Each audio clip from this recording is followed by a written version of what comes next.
주를 기쁘시게 할 것이 무엇인가 시험하여 보라. 한 번 더 시작. 주를 기쁘시게 할 것이 무엇인가 시험하여 보라. 아멘. 자, 어제 우리 본문이죠. 오늘 그래서 주를 기쁘시게 할 것에 대하여 이런 제목으로 우리 말씀을 함께 나누겠습니다. 자, 에베소서 5장만 해도 벌써 지금 7번째 오늘 제가 설교를 하는 것 같은데요. 그동안 에베소서 5장을 가지고 했던 설교 제목만 나열해 드리면 우리가 1, 2절을 가지고는 사랑을 위하여라는 주제로 말씀을 드렸던 것 같고, 3절을 통해서는 이름조차 부르지 말아야 할 일, 이런 주제로 설교했습니다. 그리고 4절을 읽고는 오히려 감사하는 말을 하라, 이렇게 말씀을 나눴고, 5절 말씀을 읽고는 우상 숭배에 대하여 이런 주제로 말씀을 나눴고요. 또 6절, 7절을 읽고는 함께 하지 말아야 할 사람들, 이런 주제로 또 말씀을 나누었고, 지난번에는 8절, 9절을 읽고 전에는 그리고 이제는 이런 주제로 이제 말씀을 나누었습니다. 자, 오늘은 이제 10절 한 절 통해서 주를 기쁘시게 할 것에 대하여 이 말씀을 좀 같이 나눠보도록 하겠습니다. 자, 주님을 기쁘시게 할 것이 무엇인가 시험하여 보라, 이렇게 이제 성경에 되어 있는데, 저는 앞에 있는 것보다 이 시험하여 보라는 말이 좀 새롭게 어제 읽으면서 이제 마음에 와닿았습니다. 자, 여러분, 시험한다는 말은 이제 헬라어로 도키마조라는 뜻인데, 우리말로 굳이 번역하면 분별하라, 찾아내라, 노력하라, 뭐 이런 뜻도 있고요. 심지어 어떤 뜻도 있느냐면 가려내다. 이 도키마조라는 말이 분별하다, 찾아내다, 그리고 가려내다. 그래서 금속이나 동전이 가짜인지 진짜인지 불에 달궈서 이게 정말 진짜인지 가짜인지 가려내라. 자, 이런 뜻이 도키마조라는 단어가 가지고 있는 뜻이란 말입니다. 자, 그러면 여러분 이상하지 않아요? 주를 기쁘시게 할 것이 무엇인가 가려내라. 주를 기쁘시게 할 것이 무엇인지 찾아내라. 주를 기쁘시게 할 것이 무엇인지 분별하라. 이런 뜻이잖아요. 여러분 이상하지 않습니까? 아니, 주님을 기쁘시게 하는 것이 뭐 그렇게 어려운 일인가? 분별하기까지 해야 되고, 찾아내기까지 해야 되고, 심지어 가려내기까지 해야 하는가? 저는 이게 성경을 읽으면서 참 이상하게 여겨졌던 본문입니다. 자, 여러분 저를 얘기를 잘 들어보세요. 자, 우리가 쉽게 생각하면 주님을 기쁘시게 한다는 것은 우리가 너무나도 쉽게 잘 알 수 있어요. 뭐 예배 잘 드리면 되고, 헌금하면 되고, 그리고 봉사 열심히 하고, 기도 많이 하고, 은사 많이 받고, 그리고 뭐 전도 많이 하고, 그리고 교회에서 장로님, 안수집사님, 권사님 이런 소리 듣고, 그러면 다 그게 주님을 기쁘시게 하는 것 아닌가?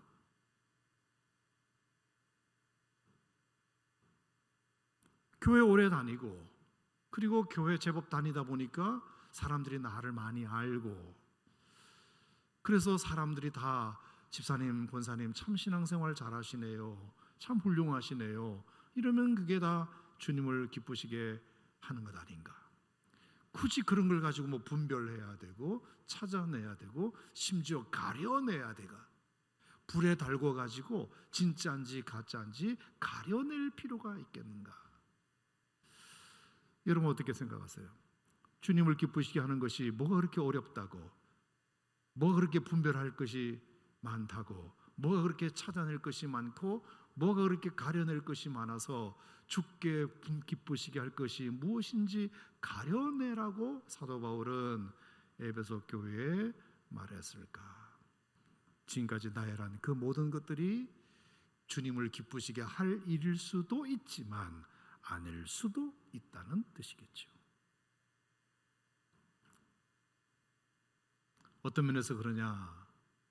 우리가 하나님을 예배하고 기도 많이 하고 봉사 많이 하고 등등 이 모든 굳이 가려내지 않아도 주님을 기쁘시게 하는 것이라고 우리가 스스로 다 알고 있는, 객관적으로 알고 있는 이 모든 것들이 문제없어 보이고 그것으로 충분해 보이지만 무엇이 빠져 있는 그것은 주님을 기쁘시게 하는 것이 아닐 수 있다. 그게 뭘까요? 마음이죠. 마음.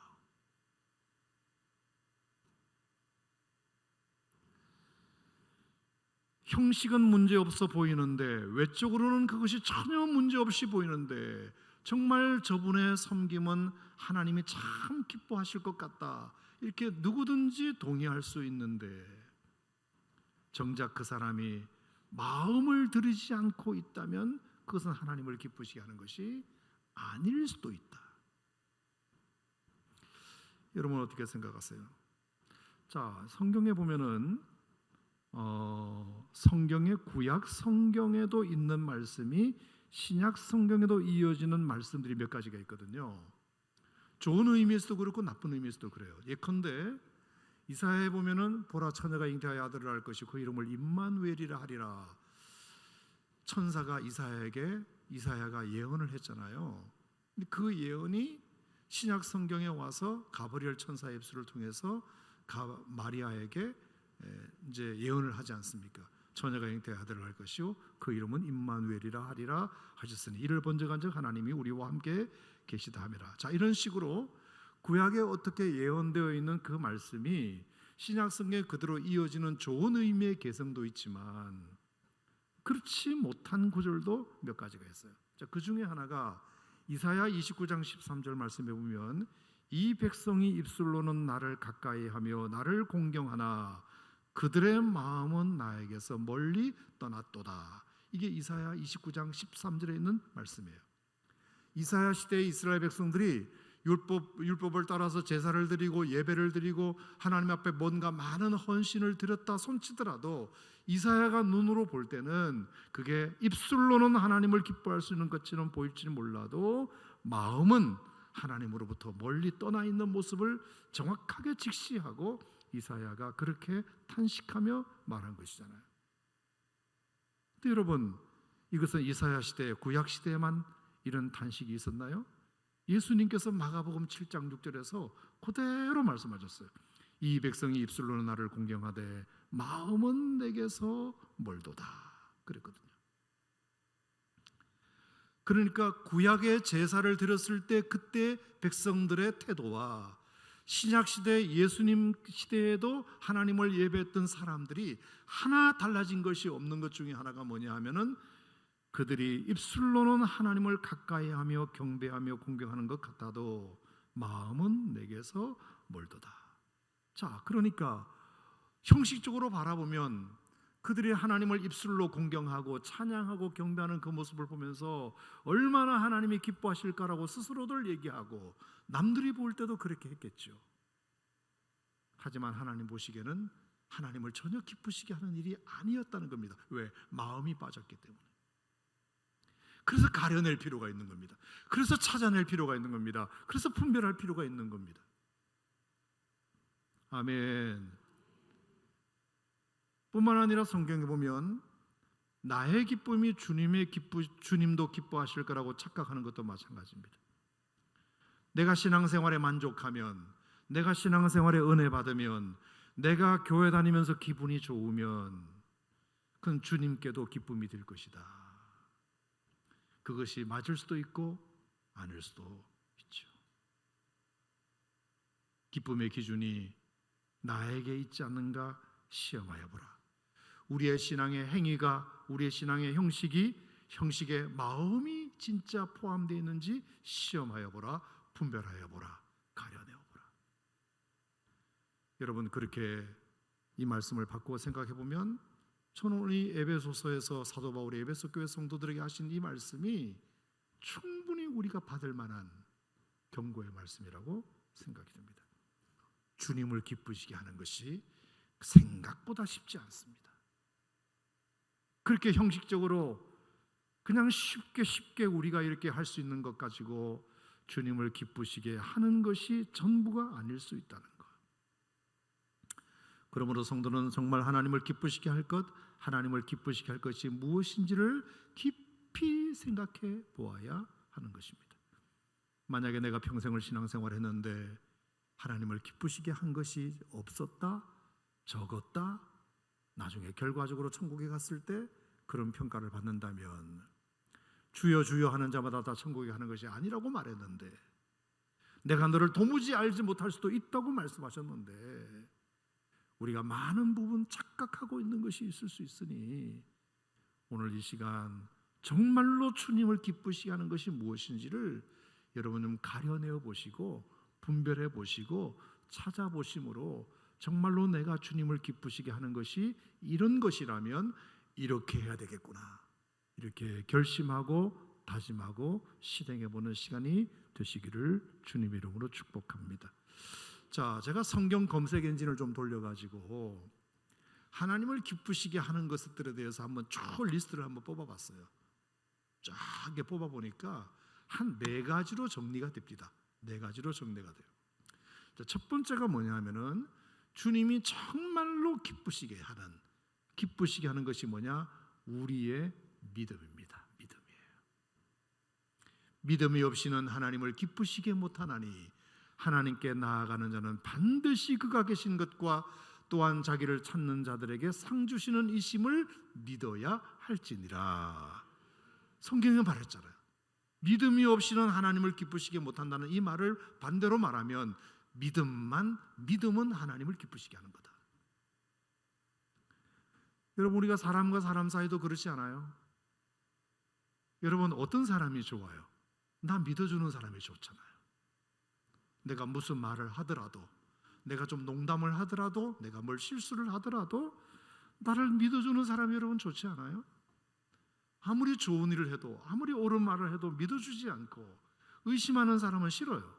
그런데 믿어주는 사람은 좋잖아요. 그 믿음에 보답하고자 하는 마음이 여러분에게 절로 생기잖아요. 의심하는 사람은 싫잖아요. 믿어주는 사람이 좋으시잖아요. 하물며 하나님도 마찬가지죠. 하나님께 나아가는 자는 반드시 그가 계신 것과 또한 자기를 찾는 자들에게 상 주시는 이심을 믿어야 할지니라.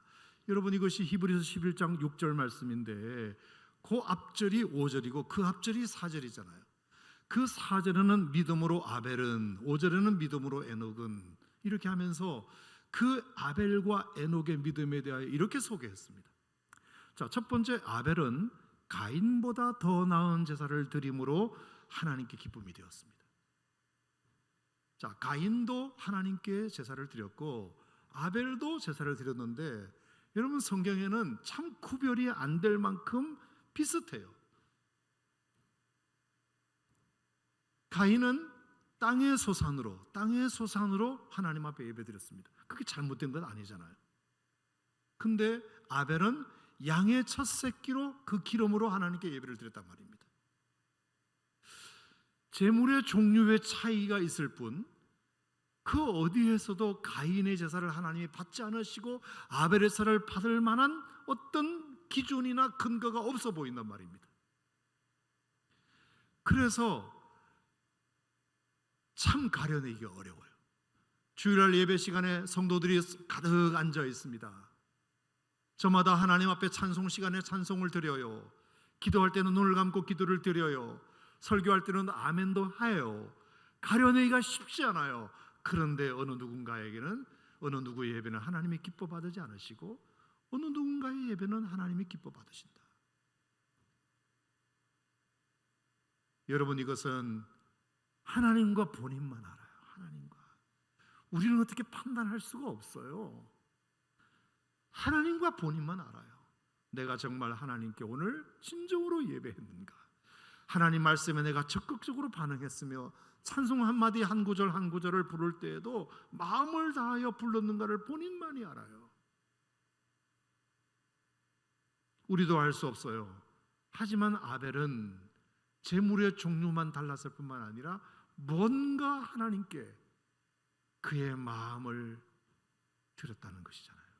그러니까 하나님께서 그 아벨의 제사를 기뻐하신 거죠. 5절에는 에녹이 나옵니다. 에녹은 죽음을 보지 않고 옮겨졌다. 그리고 옮겨지기 전에 하나님이 기뻐하시는 삶을 살았다. 이렇게 기록되어 있어요. 타락한 시대에 하나님과 동행하면서 무두셀라를 에녹이 낳으면서 그때부터 에녹은 하나님과 동행을 300년 동안 하게 됩니다. 자, 65세에 무두셀라를 낳았어요. 그때부터 300년간 하나님을 동행하고 죽음을 보지 않고 하늘나라로 갔잖아요. 자, 그러니까 에녹이 하나님께 기쁨이 될 수 있었던 계기는 무두셀라를 낳으면서부터였어요. 자, 그 무두셀라의 이름의 뜻이 뭐냐 하면은 그게 세상에 종말이 온다, 그런 뜻이거든요. 내가 아들을 낳았는데 그 아들의 이름을 하나님께서 세상에 종말이 온다는 뜻으로 지으래. 그러니까 이 말은 뭐죠? 자기가 낳은 아들이 어느 날 죽을 때, 이 아들이 죽을 때 세상에 종말이 온다는 뜻이잖아요. 그때부터 이 에녹은 자기 아들을 놓고 얼마나 많은 기도를 하나님 앞에 드렸겠습니까?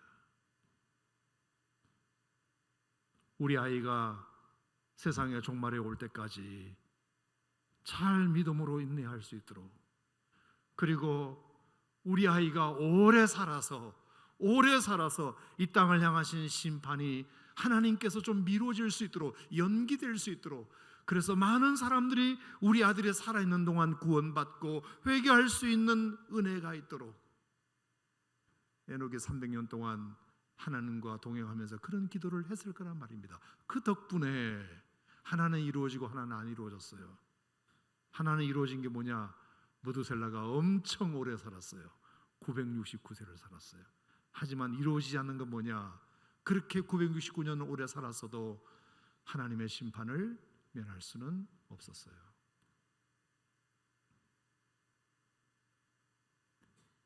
여러분, 누가 내 자식을 낳았는데 이 자식의 이름이 세상에 심판이 온다는 뜻이고 이 자식이 죽는 날 세상에 종말이 온다는 사실을 누가 믿어요?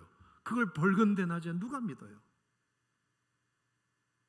하지만 에녹은 그것을 믿고 300년 동안 하나님과 오로지 동행하면서 삶을 살았다.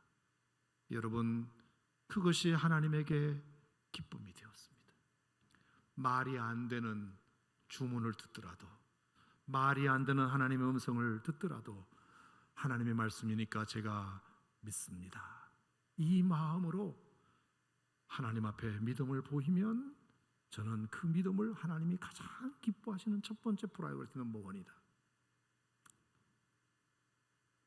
여러분, 저는 여러분도 하나님께 기쁨이 되기를 원하신다면 여러분의 믿음을 하나님께 보이시기를 주의 이름으로 축복합니다. 여러분의 믿음이 없이는 하나님을 기쁘시게 할 수 없는 거니까요. 믿음만이 하나님을 기쁘시게 할 수 있는 거니까요. 하나님이 여러분들에게 어떻게 말씀하시더라도 아멘 하시기 바랍니다. 사람의 말로 받지 말고 하나님의 음성으로 듣기를 주의 이름으로 축복합니다. 하나님이 여러분의 인생을 어떻게 이끄시더라도, 고통과 아픔으로 여러분을 이끄시더라도 때문에가 덕분에가 될 줄로 믿고 하나님 순종하겠습니다. 우리가 이런 믿음을 끝까지 보일 때 하나님께서 여러분들을 정말로 가려내어도 진짜인, 찾아봐도 진짜인, 분별해도 진짜가 되는 그런 하나님을 기쁘시게 하는 인생이 되리라 믿는데 동의하시면 아멘 하시기 바랍니다. 자, 첫 번째 주님을 기쁘시게 할 것은 뭐라고요? 우리의 믿음이다. 두 번째 제가 찾아낸 것은 우리의 감사다. 우리의 감사를 하나님이 기뻐하신다. 여러분, 이거는 정말로 두말하면 입 아픈 얘기죠. 시편 69편 30절 말씀에 보면 내가 노래로 하나님의 이름을 찬송하며 감사함으로 하나님을 위대하시다 하리니 이것은 곧 뿔과 굽이 있는 황소를 드림보다 여호와를 더욱 기쁘시게 함이 될 것이라. 우리가 황소를 드리는 것보다 하나님께 감사를 표현하는 것이, 그것이 하나님에게 더욱 기쁨이 된다, 이렇게 말씀하셨어요. 여러분, 아무리 강조해도 지나치지 않는 것이 있다면 우리의 감사예요. 매일의 감사가 하나님께 기쁨이 돼요. 우리 사람 기도도 그렇잖아요. 나한테 고마워하는 사람, 뭐 작은 거 하나인데 그렇게 감사합니다, 고맙습니다. 어이, 참 이 친구 참 사람이 됐네. 다음에는 오히려 내가 준 게 좀 부끄럽네. 다음에는 더 큰 거 줘야 되겠네. 그런 마음이 생기잖아요. 작은 것에도 고마워할 줄 아는 사람이 우리도 그렇게 기쁜데, 우리가 하나님 앞에 작은 것 하나라도 하나님 앞에 감사합니다. 매일매일 순간순간마다 하나님의 은혜입니다. 하나님 감사드립니다. 하나님 감사드립니다. 이 고백을 하나님이 얼마나 기뻐하실까. 여러분, 범사에 감사하십시오. 쉬지 말고 감사하십시오. 항상 감사하십시오. 순간순간 감사하십시오. 하나님이 기뻐하실 일입니다. 그 반대로 살지 마십시오. 하나님이 기뻐하시지 않습니다. 아무리 예배를 열심히 드려도, 심지어 11조를 드려도 감사하는 마음 없이 그냥 드리면 그게 무슨 의미가 있겠습니까? 찬송을 드려도, 우리가 주님을 위해서 작은 봉사를 하더라도 하나님이 나에게 이런 기회를 주셔서 감사합니다, 이 마음으로 해야 그것이 영광이 되지. 이런 거 한다고 누가 알아주나 그래 버리면 그것이 무슨 하나님께 기쁨이 되겠습니까? 여러분, 제가 간단하게 말씀드리지만 감사에 대한 얘기는 워낙 많이 했으니까 간단하게 드린다고 해서 여러분 경히 여기지 마시고, 정말 우리의 감사가 하나님에게 기쁨이 된다는 것을 기억하셨으면 좋겠어요. 여러분, 예수님도 보면은요, 예수님도 그의 공생의 사역에 하나님 아버지께 예수님도 참 많이 감사하셨어요. 자, 여러분, 예수님은 어차피 하나님의 아들이시긴 하지만 동시에 하나님이시잖아요. 우리가 쉽게 말해서 하나님의 아들이시지만 그분은 성부, 성자, 성령 삼위일체 되시는 분이시잖아요.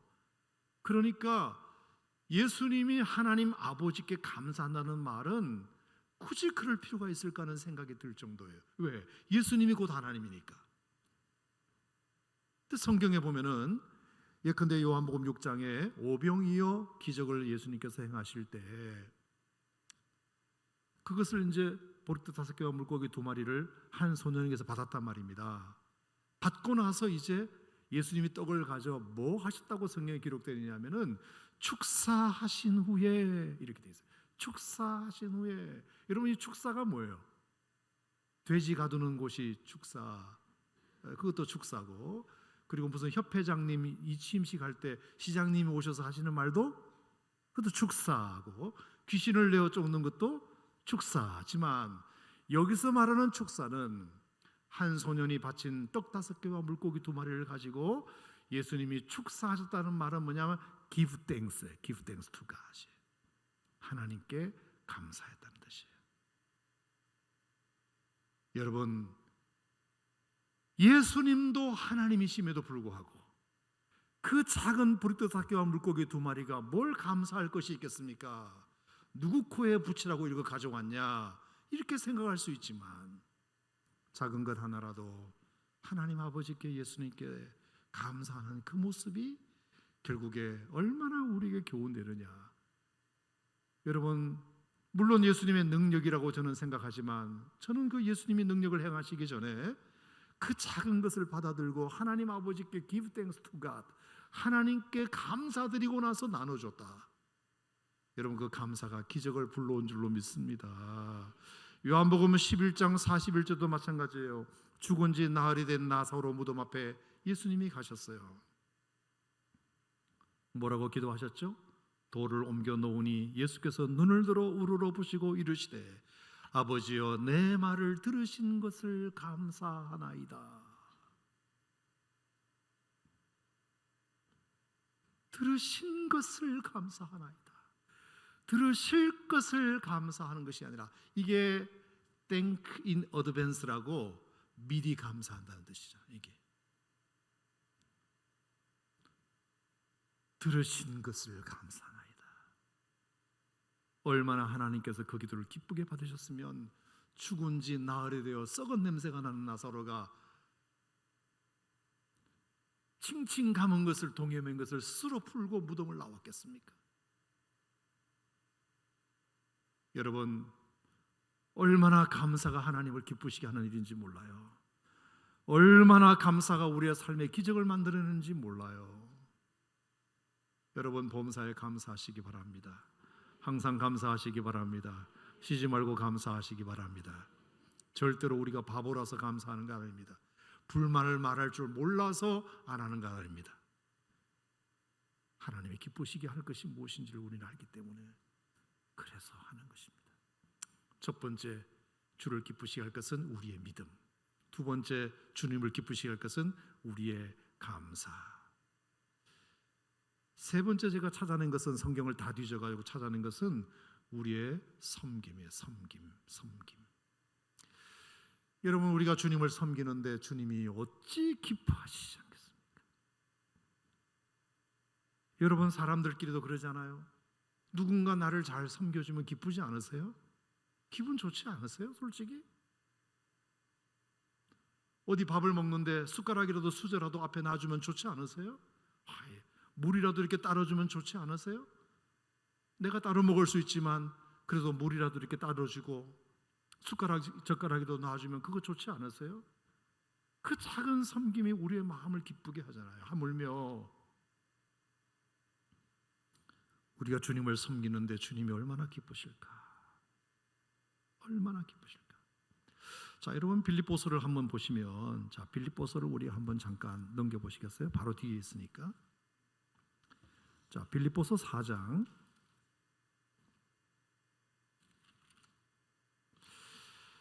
빌립보서 4장 14절 말씀을 한번 보겠습니다. 자, 사도 바울 선생님께서 빌립보 교인들에게 고마움을 표현하는 구절 중에 이런 구절이 있어요.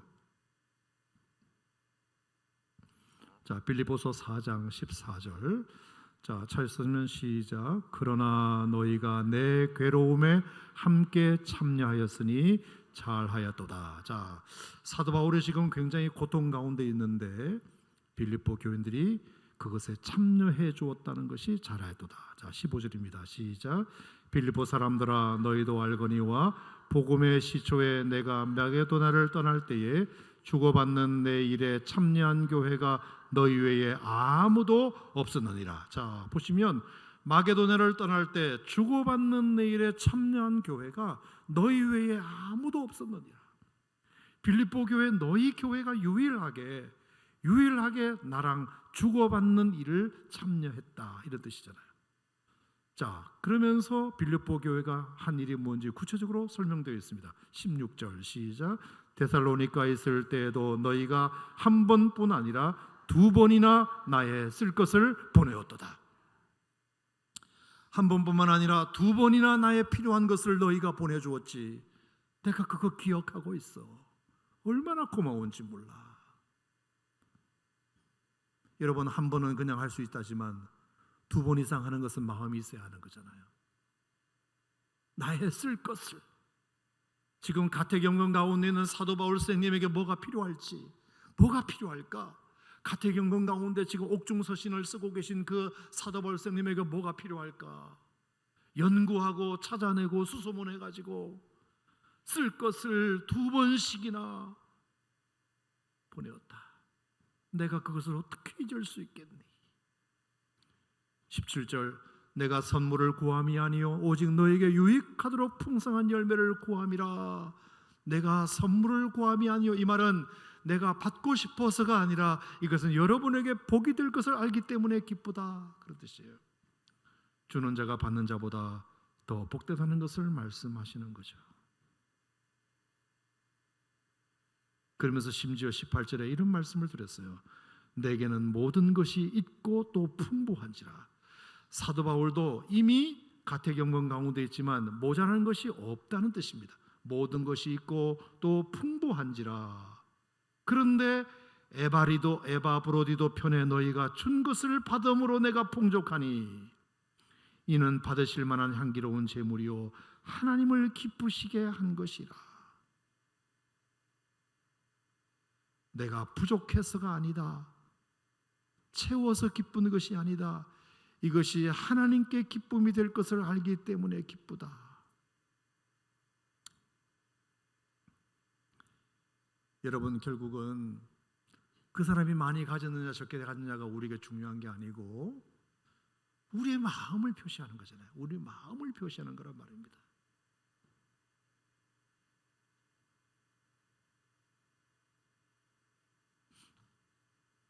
여러분, 이것이 참 중요합니다.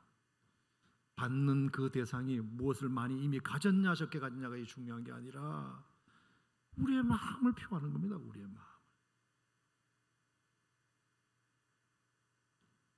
그랬을 때 사도 바울 선생님이 이렇게 말을 해요. 나의 하나님이 그리스도 예수 안에서 영광 가운데 그 풍성한 대로 너희 모든 쓸 것을 채우시리라. 이렇게 누군가를 섬기는 너희가 더 복을 받게 될 것이다. 그 말씀을 사도 바울 선생님이 하셨어요. 섬김이 기쁨이 된다는 것을 우리는 너무나 잘 알아요.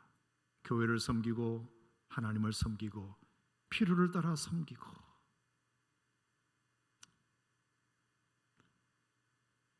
이런 얘기는 안 하려고 그랬는데 오늘 제가 위안에 있었는데요, 여러분 다 아시는 집사님 한 분이 오셔가지고 위안에 화분을 닦고 계시다고요. 화분을. 이 자리도 계신데 깜짝 놀랐어요.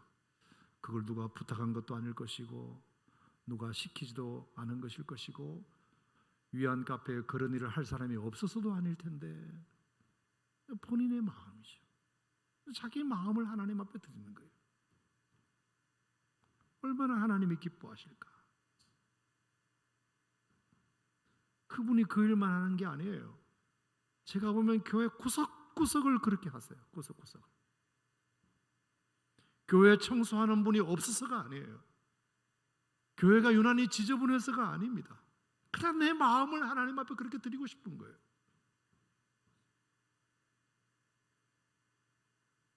얼마나 하나님이 기뻐하실까.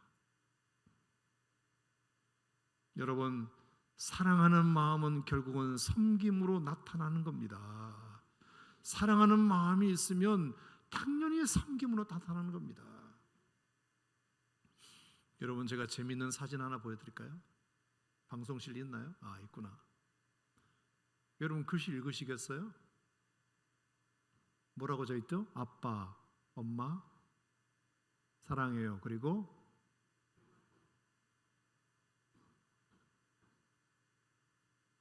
다 읽으실 수 있구나. 내가 뭐 다 할 테니까 엄마 아빠는 푹 쉬세요.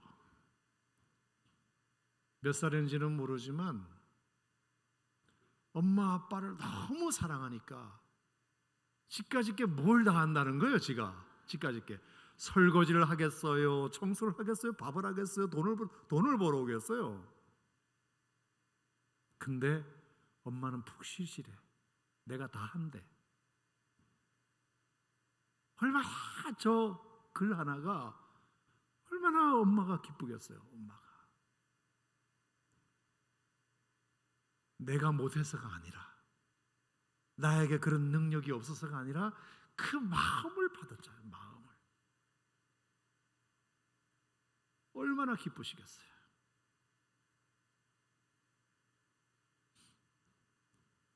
여러분, 하나님이 부족해서 우리가 하나님께 영광을 돌립니까? 하나님께 헌금을 드립니까? 하나님은 천지만물을 가지신 분이신데, 하나님은 부자 중에 부자이신데, 우리가 하나님이 뭘 할 줄을 몰라서 우리가 하나님을 도와드려야 됩니까? 그것이 우리에게 복이 되고 우리에게 기쁨이 되기 때문입니다. 우리의 마음이 표시이기 때문에 하는 겁니다. 하나님이 부족해서가 아닙니다. 하나님은 스스로 완벽하신 분이시고, 여러분이 도와주시지 않아도 다 하실 수 있는 분이시고, 여러분이 섬겨주지 않아도 스스로 완벽하신 분이시지만, 우리의 섬김이 필요한 이유는 큰 하나님께서 우리가 받은 은혜에 대하여 우리의 마음을 드리는 행위이기 때문에 그래요. 그래서 하나님께 기쁨이 되는 겁니다. 마지막으로 하나만 더 말씀드리면 우리의 전도예요. 전도. 전도. 여러분, 이것은 더 이상 말씀드릴 필요가 없죠. 누가복음 15장 7절에 보면 뭐라고 그랬죠? 내가 너에게 이르노니 이와 같이 죄인 하나가 회개하면 하늘에서는 회개할 것 없는 의인 99을 인하여 기뻐하는 것보다 더하리라. 하나님께서 가장 기뻐하시는 일은 죄인 하나가 회개하고 돌아오는 거래요. 아멘입니까 여러분? 그거보다 기쁘신 일은 없대요. 우리가 사람들끼리도 나에 대하여 좋은 소문을 내주면 그게 좋잖아요. 기분이. 나에 대해서 너무나 좋아요 이렇게 말을 해주는 것도 좋지만 또 누군가에게 가서 내 소문을 내. 참 그 사람 참 괜찮더라. 참 그 사람 참 쓸만하더라. 참 그 사람 훌륭하더라. 누군가에게 가서 소문을 내주면 고마운 거잖아요. 그래서 나중에 뒤를 통해서 들어. 누가 너 얘기하던데 너 엄청 좋은 사람이라고 막 칭찬이 자자하더라. 그런 얘기를 직접 듣는 게 아니라 간접적으로 들으면 더 기분이 좋아요. 맞아요 틀려요? 반대로 기분 나쁜 거 뭔지 아세요? 직접 듣는 게 아니라 간접적으로 들으면 진짜 기분 나빠요. 야 누가 네 욕하더라 이러면. 칭찬도 마찬가지예요. 여러분 전도도 마찬가지입니다. 전도는 하나님을 자랑하는 거잖아요. 하나님 좋다고 선전하는 거잖아요. 하나님 한번 믿어봐. 내가 믿어봤는데 정말 좋더라. 너도 한번 믿어봐. 여러분 그게 전도잖아요. 얼마나 하나님이 기뻐하시겠습니까? 우리가 어디 가서 짜장면 한 그릇 먹고 너무 맛이 좋으면 리뷰를 엄청 달고 맛집으로 소개하고 그러는데 하물며 우리가 그리스도를 모르는 복음을 모르는 사람에게 하나님을 선전하는 일은 얼마나 하나님을 기쁘시게 하는 일일까? 여러분 오늘 제가 가리고 찾아내서 주님을 기쁘시게 할 것이 무엇인지 시험하여 보라고 말씀하셨기 때문에 우리가 정말 평생에 우리가 하나님을 기쁘시게 할 수 있는 행위가 뭐냐? 그건 여러분의 믿음이에요. 여러분 하나님이 하시는 일은 무조건 믿으세요. 하나님이 하시는 말씀은 무조건 아멘 하세요. 그러면 여러분에게 복이 될 줄로 믿습니다. 그리고 어떤 일에도 감사하세요.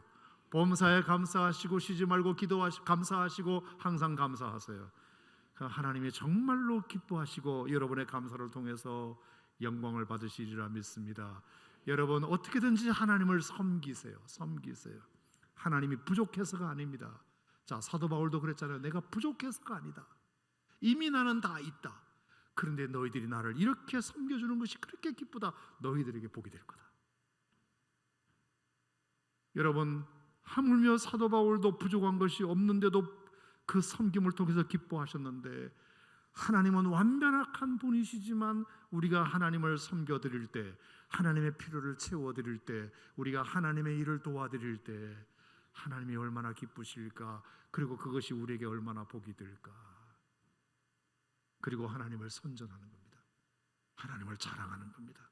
누구에게든지 마이크 잡고 떠들지 않더라도 개인 1대1의 관계성 속에서 직장 동료나 아니면 가정에게나 친구에게나 하나님을 모르는 사람이 있다면 교회 한번 가보자. 목사님 말씀 한번 들어보자. 예배 우리 한번 가보자. 내가 너를 위해서 기도하고 있는데 내가 하나님을 믿으니까 내가 이런 삶이 이렇게 변화되었다. 이렇게 간증하고 소개하고 자랑하고 사람들끼리도 그게 좋은데 하물며 하나님이 얼마나 기쁘시겠습니까? 여러분 2026년 한 해 우리가 이런 결심을 한번 해봤으면 좋겠어요. 내가 올 한 해 정말 하나님을 기쁘시게 할 거야. 하나님을 기쁘시게 할 거야.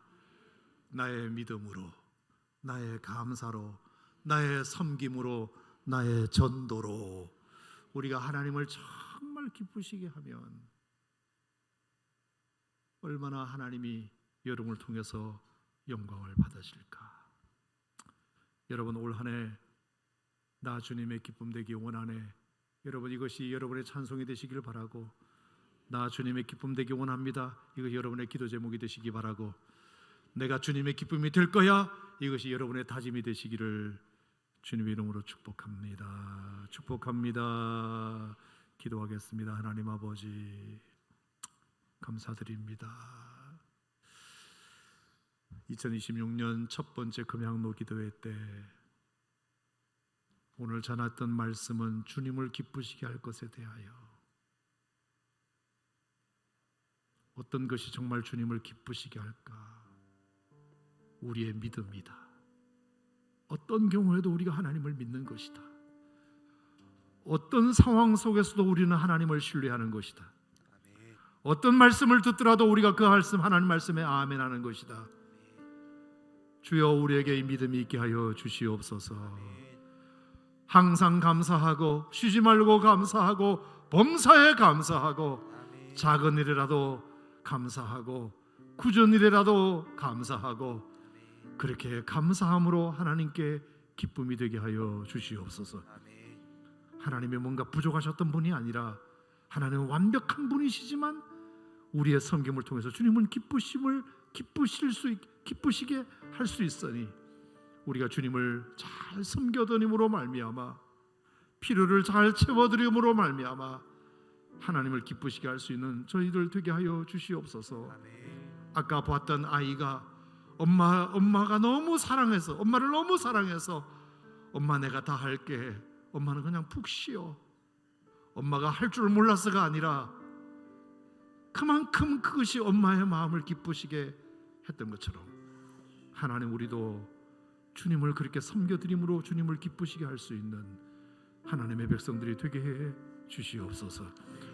아버지 하나님, 올 한 해 우리가 주님을 많이 선전하기 원합니다. 자랑하기 원합니다. 전도하기 원합니다. 그래서 이 기쁨을 함께 공유할 만한 사람들을 또 우리가 함께 데리고 오고 전하고 자랑하고 나누고, 그러므로 말미암아 죄인 하나가 회개하고 돌아오면 하늘에서는 의인 99을 인하여 기뻐하는 것보다 더하리라 말씀하셨사니, 정말로 주님의 이 극강의 기쁨을 우리가 채워드릴 수 있는 주님의 백성들이 되게 하여 주시옵소서. 오늘 시간 우리가 하나님 앞에 기도할 때 이 기쁨의 사람 되기를 간절히 다짐하고 기도하고 소원하는 이 시간 되게 해주시기를 원하옵고, 우리 주 예수님 이름으로 기도하옵나이다. 아멘.